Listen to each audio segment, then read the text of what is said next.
It's the NFL on EA Sports. And our focus goes to Jalen Johnson.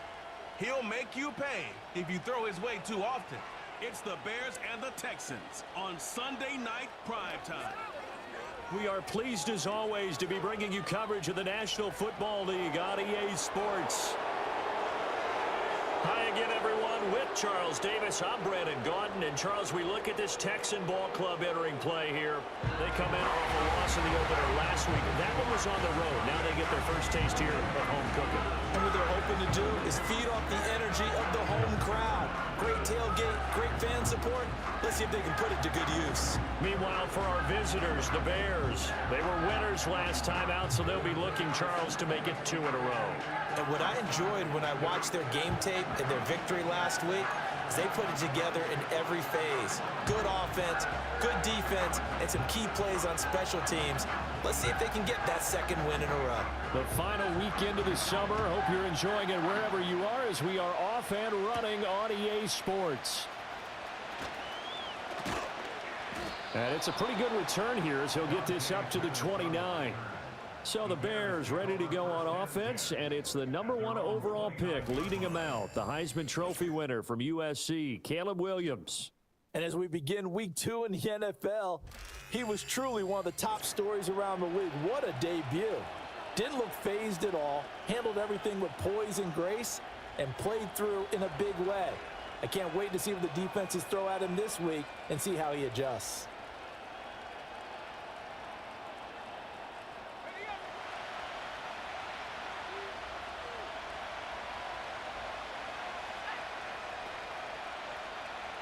Throwing right away is Williams. He'll get this to the longtime Charger. It's Keenan Allen. A look there at the numbers a week ago for Allen. He was pretty prophetic. He said before that game, I want to get in the end zone often. He got there 3 times. Yeah, it's one thing to catch a lot of footballs. That is important, but it's what you do after the catch that can make you great. And he had a great game last week. Ball on the 36 now. Here's 2nd and 3.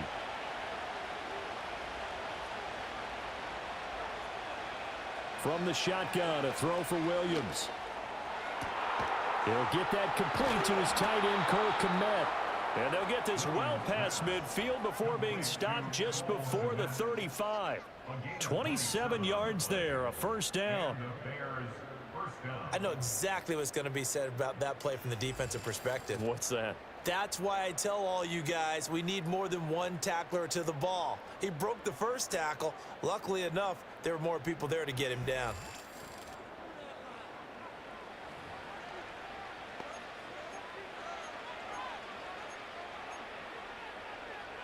So a 1st and 10 now in Houston territory at the 37-yard line. They'll run for the first time with Johnson. And he works it past the 30, almost to the 25. 11 more yards that go around, a first down as well.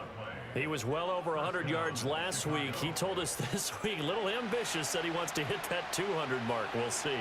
Makes sense, though, doesn't it? Have we ever run into a running back that had a great game the week before that didn't think that's just going to naturally continue? Just make sure you feed me the football. And that's what they're all about.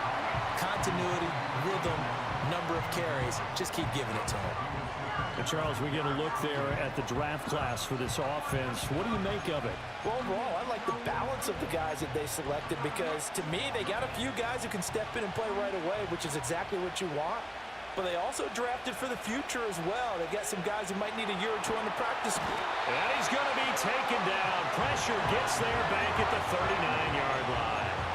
That's Foley Fatukasi who got in there and finished off the play.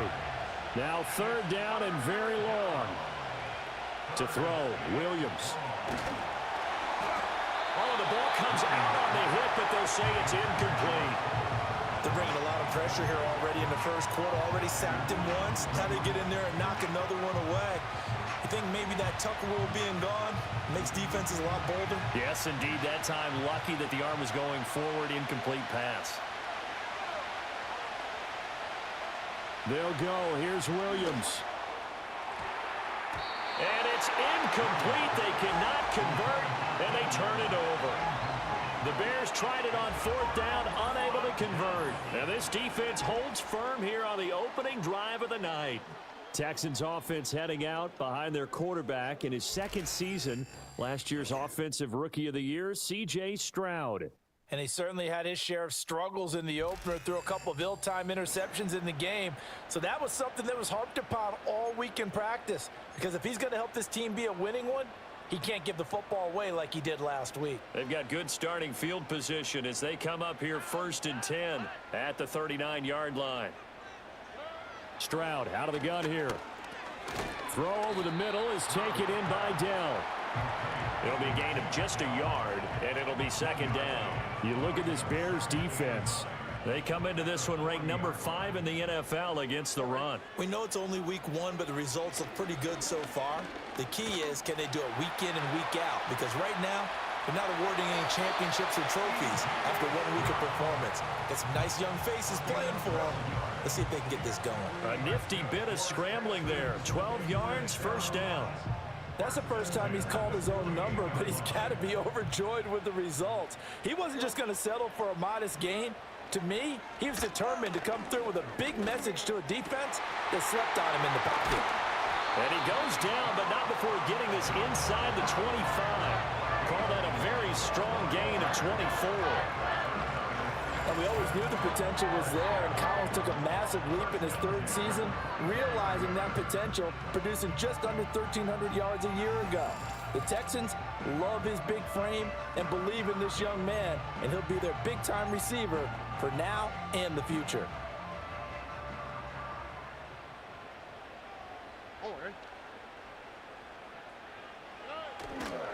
A first carry for the former Oklahoma Sooner, Joe Mixon. And the reinforcements come in as they're going to stop him behind the line. Credit Jalen Johnson, normally shutting down throwing lanes, but there he shut down that play in the backfield. Part of their struggles last week was getting these negative plays on 1st and 2nd down. That's something they have to be wary of as this game continues. Here's Stroud. He'll drop this one down to Mixon. And down inside the 15, shy of the 10. Texans passing game in rhythm right now, picking up another first. And they're using him out in the backfield, and sometimes quite a bit. They're just trying to get him touches any way they can. 4 catches a week ago. There's another one right there. Now a 1st and 10 at the 11. Inside handoff to Mixon. The broken tackle could not free him as he's brought down at the 10-yard line. 2 yards on the carry there. It'll be 2nd down. I think if we put together a job description for a middle linebacker, we would start with being able to hold down things in the middle of the line of scrimmage and be able to take on blockers. But how about the guys who can go sideline to sideline and make plays? Love a guy that can do that. Stroud is hit and the ball is loose. But fortunately, he's able to recover his own fumble, or that could have been trouble. Points 1, 2, and 3 in their defensive game plan was to get to the quarterback and knock the ball free. They did it there. Luckily, offense hangs on to it. Yeah, that's got to serve as a wake-up call, though, because they can't afford to let the ball go over to the defense and miss opportunities. And I'm not saying it happened here, but you know what a good rule of thumb is when a play like that occurs? You know who usually recovers it? The guy who missed his block and let his quarterback get hit.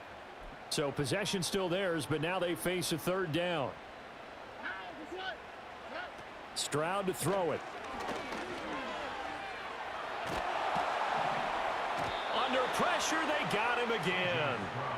Multiple defenders getting to him there for a huge loss. And they're picking up right where they left off with the shutout that they pitched last week. A huge part of that, this pass rush. They know how to get after people. Offensively, good luck finding some answers right now.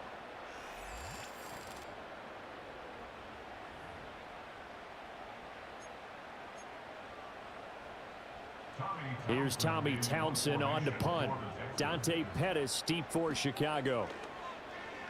Only 2 punts for him last week in the loss as he gets this one away. And this one's out of bounds. Should be inside the 10, I think it is. At the 6-yard line. Chicago works their way back onto the field here for their 2nd drive of the game. They've got some stuff to build on from that last drive because they moved the football, CD, and then they tried to go for it on 4th down, didn't convert, probably left a bitter taste in their mouths. I would say so, and I think that they go out in this series determined for that not to happen again. In fact, They don't even want to get to a fourth down opportunity. They just want to make sure they get it done within the parameters that they've set for themselves. Run their offense, get it into the end zone. Yeah, I think a little bit of determination and a dash of anger. Here's Williams.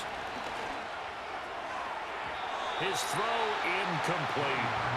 That was not a real confident throw right there, and he's just 2 of 7 to start the game. Now he's going to have to find a groove with a big third down coming up. Let's see if his confidence can increase. So back-to-back incompletions, and that has him staring at a 3rd and 10. To throw, it's Williams. Now we're going to get a stoppage. Appears to be an injured Bear on the field. Well, hopefully, obviously nothing serious here. Medical staff, though, going to take a peek, and we'll take a break.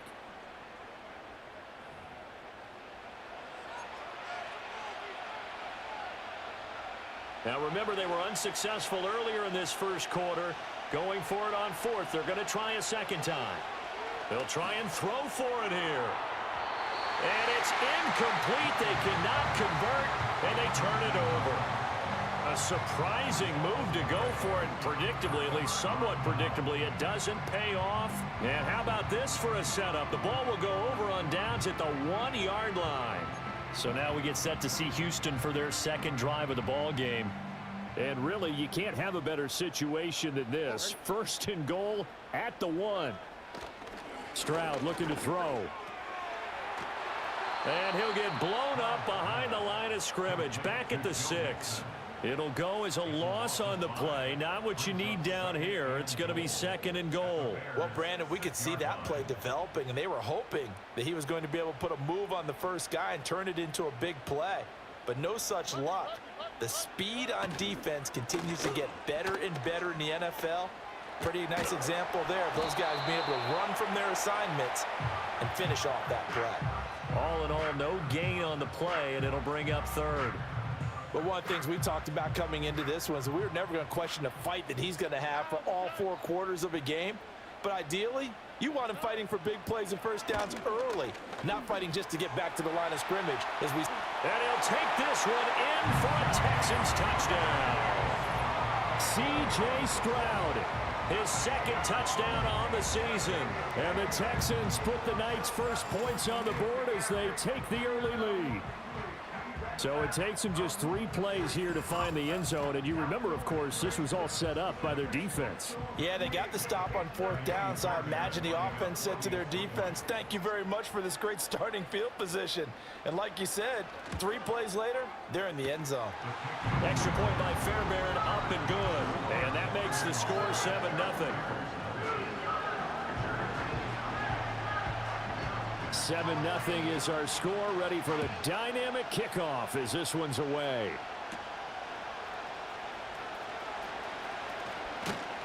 And all in all, a pretty solid return. Nearly got it to the 35. They'll mark him down officially at the 34. And now Chicago getting ready to go as they take the field. Charles, we know that this offense is aggressive. We saw that last drive. They went for it on 4th down, didn't get it. Then they give up the touchdown. So now you feel like they really need to respond here. They certainly do, but let's face it. Sometimes when you take that risk, you understand if you fail, a little more onus goes back on your ball club to try and pick themselves back up. Now 2nd and 3.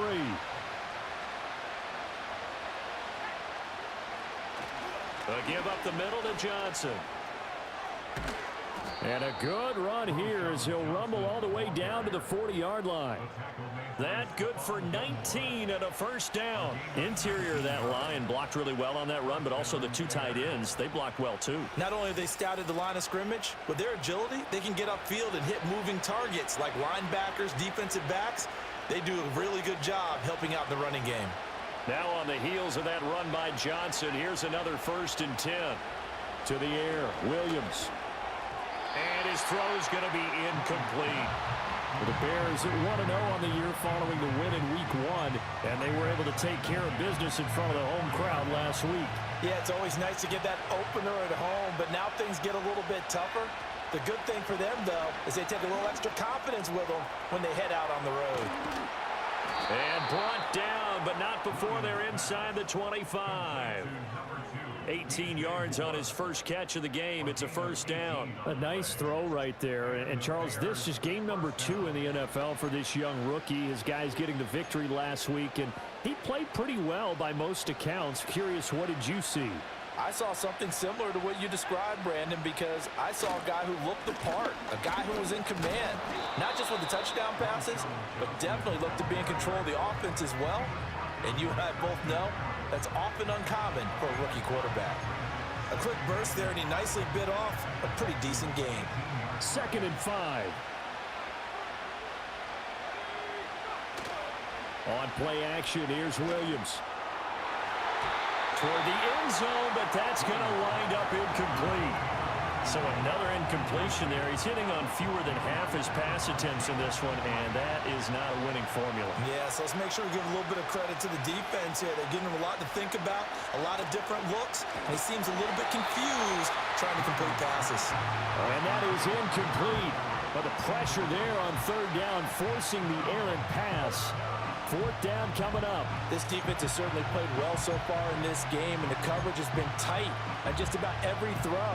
Forced a few here so far in this game, and now it brings up 4th down. On 4th down, here's Williams. Work in the middle of the field, and he's got a man complete. And he'll be taken down, but he does have first down yardage. They've been burned twice already on 4th down, but the 3rd time's the charm as they keep the drive moving.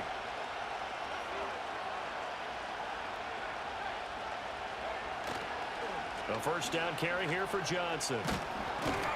And he's going to get a solid gain of 9 before being brought down. 2nd and right at a yard.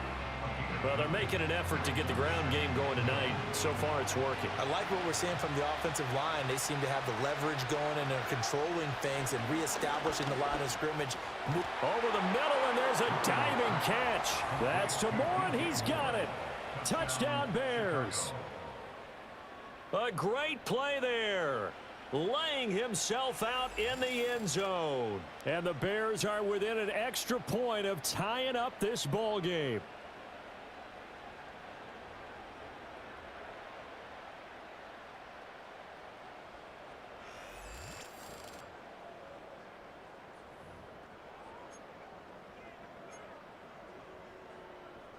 Cairo Santos on to try the extra point.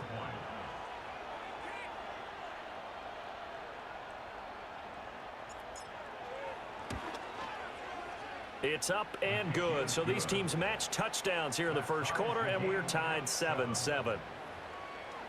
A 10-play drive that time. And it concludes with a touchdown reception by DJ Moore. So all even at 7 now as they kick it away.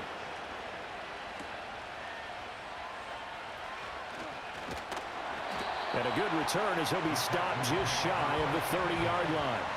Now comes the Houston offense as they get set to take over here.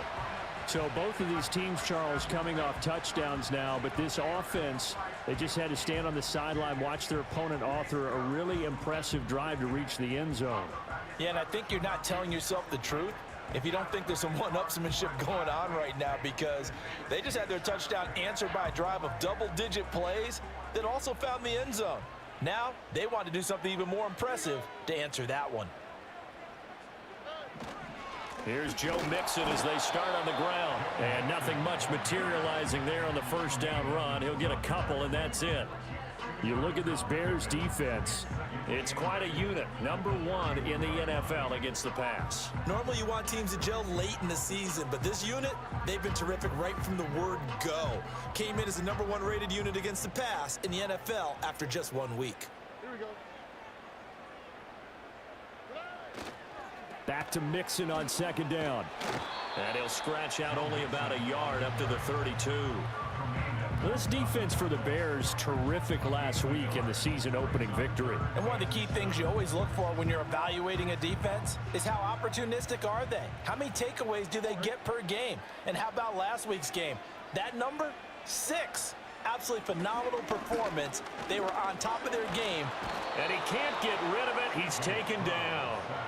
Jervon Dexter in there to get him, and that is sack number 6 now for him on the year. And that is the 3rd sack this offensive line has allowed this first quarter. Yeah, that puts him on pace. Let me do the rudimentary math here. To be sacked 12 times in a game, I know he's not going to go for that. I wonder if it's going to reshape what they decide to do on offense in terms of play calling. Well, I can tell you what, when he popped up, shaking his head, frustrated right now behind center.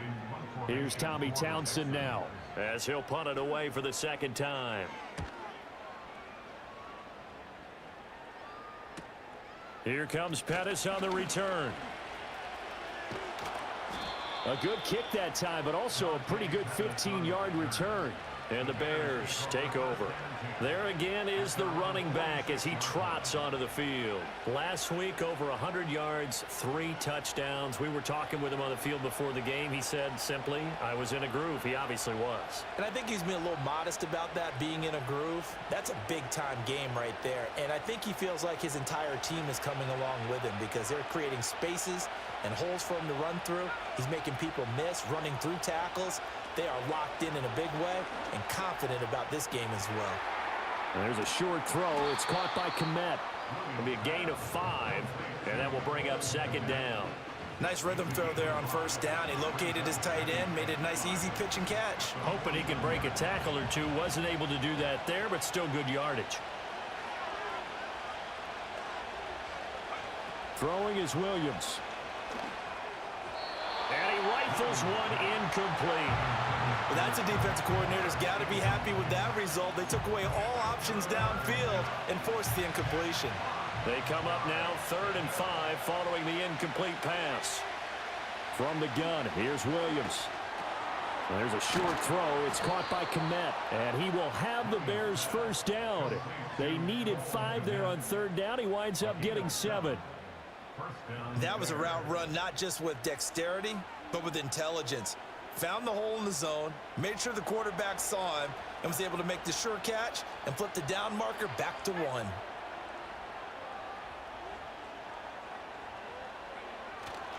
Johnson running right. And he can only manage to get a couple. 2nd and 8 coming up.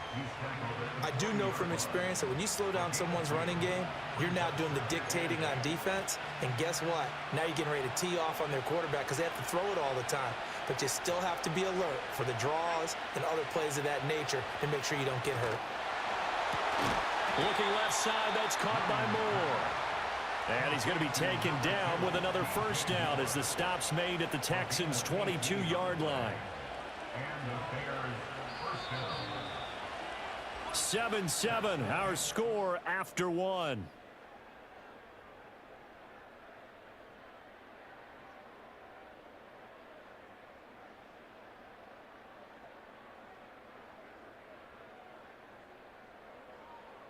The Bears with the football. We get set